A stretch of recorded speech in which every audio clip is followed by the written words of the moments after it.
Bonjour la famille, c'est encore moi. Aujourd'hui, je vais parler de pourquoi les foyers sont en feu. Je ne serai pas longue. Je parle de mes expériences et je parle de ce que je vis, de mon environnement, de ce que j'entends et de ce que j'ai vu depuis que je suis sur cette terre. Donc, je dirais, pour commencer, les foyers sont en feu à cause des infidélités. Les foyers sont en feu à cause des adultères. Les foyers sont en feu à cause du mensonge. Les foyers sont en feu à cause des mauvais confidents. Un problème qui aurait dû passer entre ton époux et toi, tu le prends, tu vas l'exposer chez tes beaux-parents. Tu le prends, tu vas l'exposer chez tes copines, chez tes frères ou sœurs en Christ. Et eux, ils enveniment le problème. Or que ça aurait pu être réglé rien qu'avec ton époux. Les foyers sont en feu parce que tu sais très bien que ce que l'autre me reproche, il a raison, mais tu fais la raison du plus fort. Les foyers sont en feu parce que lorsque l'autre est dans l'adultère, toi aussi, tu en fais de même. Tu tombes aussi dans l'adultère. Or que tu aurais pu intercéder pour l'autre, pour sortir de cette situation. Or que tu aurais pu, après intercéder, la personne n'ayant pas pris conscience qu'elle est sur le mauvais chemin, malgré tes efforts, malgré tes supplications, malgré tes reproches, tu laisses la personne à sa bêtise, afin que lui-même il reçoive le fruit de son péché. Tu aurais pu intercéder. Tu aurais pu l'abandonner devant sa bêtise et t'enraciner à ton Dieu. Parce que le mariage est une institution divine. Le mariage est vécu de deux personnes. Mais lorsque toi, tu vas te confier à la copine, tu vas te confier aux parents, tu vas te confier aux amis, aux frères et sœurs en Christ, sache que tu es déjà à côté. Revois ton mariage devant ton Dieu. Il connaît ce que tu subis dans ton foyer, la douleur que tu subis dans ton foyer. Ta maman ne la comprend pas. Même l'homme de Dieu ne la comprend pas comme toi-même. Il n'y a que ton Dieu seul au-dedans de toi qui voit et qui vit ce que tu traverses. Moi, je condamne ceux qui disent que c'est la femme qui a tort. Je condamne ceux qui disent que les infidélités de l'homme sont causées à cause de la femme. Quand l'homme lui-même part commettre ses adultères, il va avec ses deux pieds, il est conscient de ce qu'il va faire. Est-ce que c'est la femme qui l'envoie? C'est l'homme lui-même qui est conscient de ses adultères. Un homme qui craint Dieu, il sait très bien que où je vais là, Dieu me voit.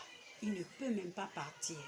Un homme qui aime sa femme rend son image à sa femme. Si sa femme est nuisible, si sa femme est sale, si sa femme est illettrée, il fera tout pour ramener sa femme à son niveau. Donc pour moi, ce n'est pas une raison. Ce n'est pas un motif de dire que l'infidélité de l'homme est causée par la femme. C'est faux. Nous sommes deux êtres unis par le mariage, mais deux êtres à part, parce que chacun de nous a son âme. Lorsque tu vas avec tes pieds, est-ce la laideur de la femme qui t'envoie? Et pourquoi as-tu épousé cette femme? Pourquoi? Tu étais conscient lorsque tu l'avais épousée. Et aujourd'hui, on va dire que l'infidélité de l'homme est causée à cause de la femme. Je dis non à cela. Je dis non à cela. Oui, la femme peut intercéder, elle peut prier, mais tant que toi-même, tant que l'homme n'a pas pris conscience de ses mauvais actes, conscient de ce qu'il fait, conscient que le chemin qu'il a entrepris n'est pas bon, c'est pas de la faute à la femme. Elle a beau prier, un moment elle doit s'asseoir quand ça la dépasse et attendre le temps de Dieu. Mais c'est très mauvais lorsque le temps de Dieu arrive sur sa fureur. Et les foyers sont en feu parce que tu n'écoutes pas ta femme, tu n'écoutes pas ton époux. La première personne que Dieu utilise pour te parler, c'est ton époux. C'est la personne la plus proche, c'est ton épouse. Donc ne dites pas que c'est de la faute de la femme si l'homme commet des adultères. C'est pur mensonge. Chacun doit apporter sa part de responsabilité dans le foyer. Sa part de soumission à Dieu. On dit femme soit soumise. Oui, la soumission, ce n'est pas l'esclavage. La soumission, c'est donner du respect à son homme. Et le respect de la femme vient comment? Ça vient par le traitement que l'homme lui inflige. Si l'homme déverse de l'amour à sa femme, est-ce que la femme va se lever un matin pour agresser son homme, pour tromper son homme? Non. L'homme est connecté à Dieu, c'est la toiture de la maison. La femme, c'est le soubassement. C'est elle qui est enracinée. La toiture peut voler, mais elle revient toujours pour couvrir la maison. Mais si la maison est mal couverte, qu'est-ce que la maison va devenir? La maison, il y aura de la pluie, il y aura des inondations. C'est tout ça les feux dans le foyer. Mais quand la femme, elle est enracinée, elle dit malgré ces pluies, malgré ces tonnerres, malgré ces pluies qui me mouillent avec des enfants, je reste enracinée en Christ, je reste enracinée en Jésus. Ce foyer ne peut pas chanceler. Ce foyer ne peut pas être détruit. Parce que la toiture bouge avec les orages. La toiture part, elle s'envole, elle vieillit même des fois. Mais on remplace toujours la toiture. Mais tant que la femme, elle est enracinée en Christ, la maison qu'est le foyer, elle va subsister. Pour dire, vous avez compris pourquoi les foyers sont en feu. Homme, sois fidèle à ta femme. Femme, sois soumise à ton homme. Continue de prier. Ne désespère pas. Si tu as beaucoup prié, à un moment, ne prie plus. Parce que les prières vont agir, mais il faudrait que la personne elle-même prenne conscience. Lui-même répondra de ses actes devant son Dieu. Parce qu'il t'a épousé toi. Il n'a pas épousé les femmes du dehors. Il n'a pas épousé sa famille. Il t'a épousé devant Dieu, devant les hommes. Et il va répondre de ses actes devant Dieu. Reste toujours digne dans ton foyer. Quels que soient les vents, garde ces problèmes pour toi. Intercède toujours. Mais si ça t'a dépassé, abandonne entre les mains de Dieu. C'est Dieu qui change les temps et les circonstances. On n'accusera plus les sorciers. On n'accusera plus les démons. Tu prends tes pieds, tu pars. Et l'esprit de célibat est toujours là pour s'aimer la fureur parce que l'homme est dans l'adultère ou parce que la femme est dans l'adultère.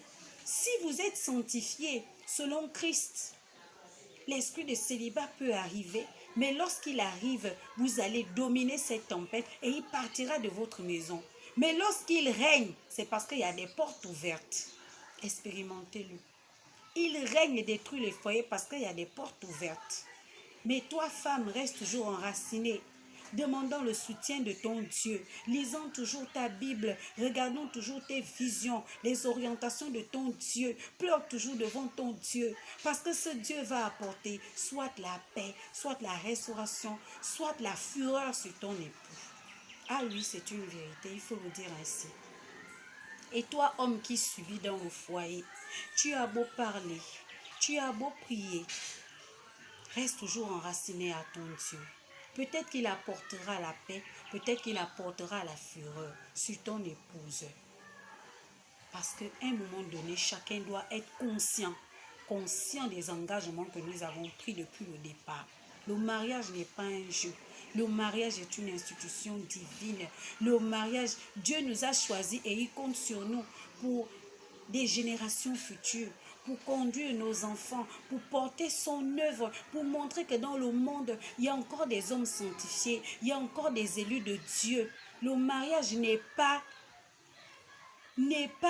une réunion, n'est pas un rassemblement des démons, mais c'est un rassemblement des enfants de Dieu pour sa gloire. Bon, je vous dis au revoir et j'espère que vous allez apprendre à vous communiquer parce que la communication aussi fait partie des problèmes qu'il y a des foyers, le manque de communication autant que moi. J'espère que vous allez apprendre à vous communiquer, vous allez apprendre à vous sanctifier, vous allez apprendre à garder les problèmes de vos foyers pour vous. Vous allez apprendre malgré les tentations à résister et à rester dans la prière pour que lorsque l'ennemi voudra encore venir cogner, il saura qu'il n'a pas de place dans votre foyer. Je proclame l'unité, je proclame la paix, je proclame la réconciliation, je proclame le pardon, je proclame l'amour et je proclame la crainte de l'Éternel pour ceux qui n'ont pas encore la crainte de l'Éternel. Et je prie pour que vous demandiez à Dieu de vous révéler ce pourquoi il vous a marié, de vous révéler les talents qui sont cachés dans vos foyers. Pour ça, seul et unique gloire. Je vous dis bye et je vous fais des bisous.